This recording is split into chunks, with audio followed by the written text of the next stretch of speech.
Hi, this is Mark from Altcoin Buzz, and today we're going to take a look at Bitcoin as we wrap up the week and almost the month. Are we back on track to continue to make those bull moves, or are we in the same track that we've been on for quite a while and heading back into a bear market? Let's take a look at the charts together. Okay, so good to be back. Sorry about not having a video come out, but I do want to remind you that you can get my TA on Twitter at crypto_old. Unfortunately, I was traveling this week without my microphone. I apologize, but if you follow me there, you'll be able to get these updates as I make them, because I can do that on the road without having to have a mic. And this is the last tweet that I put up. Nothing has really changed a whole lot other than we had this move down off of, yes, I've heard about the FUD.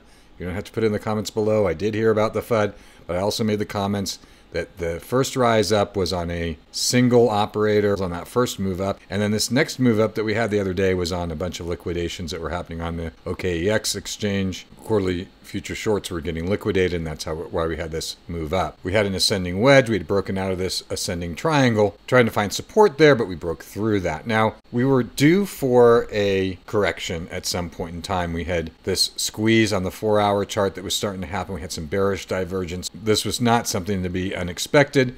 Now we're trading at a resistance area that's sitting right here at this purple line. I have not moved that, but I will move it down now as we start to see this high trading area happening right here at about $5,200. So that'll be our resistance at this point in time. We'll see if we can break above that. If we can break above that line, there is a good chance that we could continue back onto the momentum that we had before. Now, is there momentum left in the charts? On the daily, I'm watching this fractal right here. I posted that. This is something that I'm watching right now. We take this and move it over to here somewhere. If we continue on that fractal, see if we replicate that fractal, which it looks pretty close right now. If we get rejected at this point that we're at right now in this area, I told you that we might retrace back down into here and then shoot back up and then come back down to find support back at the 45.70, 45.50 range. So I'm still watching this fractal at this point in time. Nothing has really changed for me there. If we take a look at the weekly, we've been talking about this potential. This is a bullish sign. We've been talking about this potential for this cup and handle that's coming in here. This can either trade sideways for a little bit or come back down. And then the theoretical is that it would break back up. That'd be a measured move from the bottom of that cup, about 51%. And if we trace back down into the $4,500 range and go back up 50%, then we're above the $6,000 price point into the $6,800 range. Now, that's not something that I would look at for the first try. We're at that's 68 is above our resistance line of about 6,100. That's going to act as pretty significant resistance area for us. We're getting here resistance here at 55, and that wasn't even an area of support for us other than back here in 2017. We did have a little bit of support in that area, but as far as our move down, we didn't have any support. We didn't even pause. We paused there for a few days, but it wasn't really a significant pause or accumulation area for us. So to find this much resistance here is disturbing in some senses. But now the one thing that we've been watching as well is this stochastic RSI that has crossed over on the signal, and we've had that also as a dumping point. This could be a precursor to be watching for, because every time it crosses over into the negative side of that stochastic, we've taken some pretty significant drops down.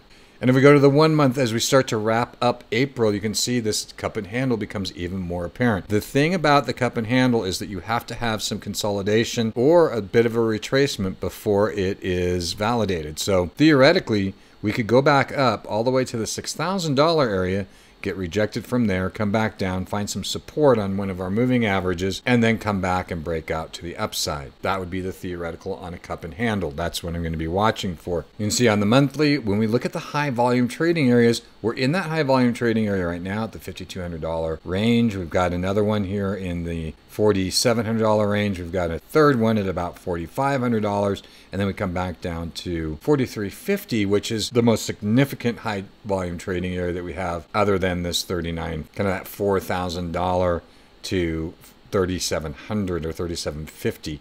That whole area right there is a high volume trading area for us once we start breaking down kind of the $4,300 range. If we go back to the daily and pull up the Ichimoku cloud, our 50-period moving average is sitting right at about $5,300. That's where we need to find support, is right in the $5,300 area, which also happens to be a high volume trading area for us.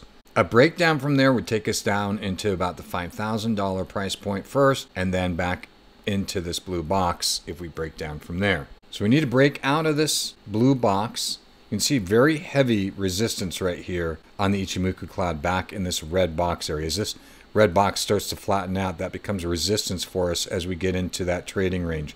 On the green box, as we start having that flatten out, that becomes support for us theoretically as we come back down to retest, if we do come back down to retest. Quite frankly, if we continue to make some higher highs like we're making back in here and some higher lows that we're making down in here, everything still looks bullish for Bitcoin until we break down and out of the 50-50 range. Overall, unless some volume comes back into the market this week, I see us getting rejected here at the current price point that we're at and retracing back down into that $4,000 area. 4,150 to 4,200 would be the target that I'd be looking at. Another opportunity to buy on the dip. A breakdown from there would take us down into that $3,000 range again. Another buying opportunity for us before we potentially see us get back on a true sustainable bull run. We'll wrap this up now and we'll take a look at it in a couple days when the month closes, see if anything's changed significantly. Right now the shorts are stacking up unless we see a short squeeze happen to throw us some volume into the market and some momentum back to the upside. I am still looking for another opportunity to buy here in the near future on a dip. Don't forget to follow us on Altcoin Buzz IO as well with all those articles that come out on the fundamentals throughout the day. And until next time, may all your trades be good ones.